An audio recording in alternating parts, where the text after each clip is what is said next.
আজকে রবিবার বাজারে গিয়েছিলাম, তাই ভাবলাম আপনাদের সঙ্গে কি বাজার করলাম সেগুলো শেয়ার করি।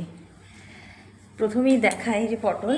আমি কিন্তু সবজিগুলো প্রথমে এনে থলি থেকে বার করে ধুয়ে নিয়েছি। ধুয়ে এই যে ফ্যানের হাওয়ায় একটু শুকোতে দিয়েছি। পটল, এখানে রয়েছে আম। এখন আমের দাম তো প্রচুর, কিন্তু ওই যে আম দেখলে লোভ সামলাতে পারি না, তাই কিনে নিয়েছি। গাজর, বরবটি, ঝিঙে, আর মাছটা রান্না করব কাঁচকলা দিয়ে। বেগুনেরও প্রচুর দাম। আর এখানে একটা বাঁধাকপি নিয়ে এসেছি। এইটুকু বাঁধাকপি 20 টাকা দাম, মোমো বানাবো তার জন্য নিয়ে এসেছি। আর এই যে উচ্ছে আর আমলকি নিয়ে এসেছি। আমলকিটা 750 নিয়ে এসেছি, 100 টাকা নিয়েছে। পুরো সপ্তাহের আমলকি নিয়ে এসেছি। আমার প্রতিদিনই আমি আমলকি যেহেতু খাই জুস করে, তাই এটা আমার লাগে। আর পেয়ারা নিয়ে এসেছি। আর ওই যে ওখানে রয়েছে কাঁকরোল, ভেন্ডি এই যে রয়েছে। আর এখানে রয়েছে ডিম নিয়ে এসেছি। আর কি মাছের বাজার করলাম সেগুলো আপনাদেরকে দেখাচ্ছি। সবজি বাজার তো দেখালাম কি করলাম, এরপরে দেখাই আজকে এই যে চিকেন কেনা হয়েছে। এখানে 750 রয়েছে। আর কিছুটা তুলে রেখেছি, এটা সন্ধেবেলায় মোমো বানাবো।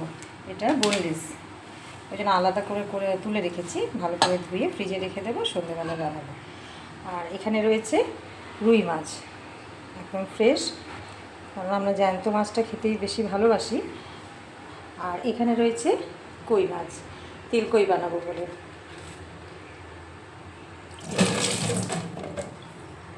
আজকে আপনাদের সঙ্গে এখন শেয়ার করব আমি কিভাবে ফ্রিজের মধ্যে সবজিগুলো স্টোর করে রাখি। এরকম বক্স তো আপনাদের প্রত্যেকেই ফ্রিজের মধ্যে থাকে, যার মধ্যে আমি সবজিগুলো রাখি। যে সবজিগুলো আমি হয়তো এই 2-1 দিনের মধ্যে খাবো সেগুলো রাখলাম। আর এখানে আমি এরকম কন্টেনার কিনেছি। এগুলো খুব হার্ডি বক্সগুলো। এই দেখুন, এগুলো যেহেতু 1 সপ্তাহ ধরে আমার এই বিট গাজরের জুস আমাকে খেতে হয়, তাই আমি এইভাবে স্টোর করে রাখি। ধুয়ে ভালো করে ফ্যানে শুকিয়ে রেখেছি। এই দেখুন, এই যে এখানে একটা বড় কন্টেনার আছে, এখানে আমি পেয়ারাগুলো ধুয়ে ভালো করে হাওয়াতে শুকিয়ে রেখেছি। এই যে এখানে এই যে বরবটিগুলো যে বাইরে রাখলে পুরো একদম শুকিয়ে যায়।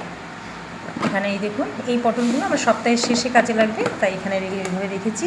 আর আমলকিগুলো আমার 2 সপ্তাহ ধরে আমার খাওয়া যাবে, তাই এইভাবে রেখেছি। আর জানেন, এইভাবে যদি আমি রাখি তাহলে যেভাবে রাখা হয় সেরকমই একেবারে থেকে যায়। এই দেখুন, এই কাঁচা লঙ্কাগুলো আমার 2 সপ্তাহ আগেকার, কিন্তু দেখুন একেবারে ফ্রেশ।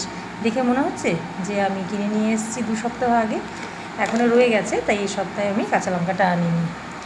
আদা, এই দেখুন পুরো একদম সুন্দর আছে।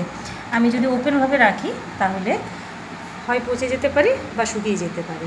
তাহলে কেমন লাগলো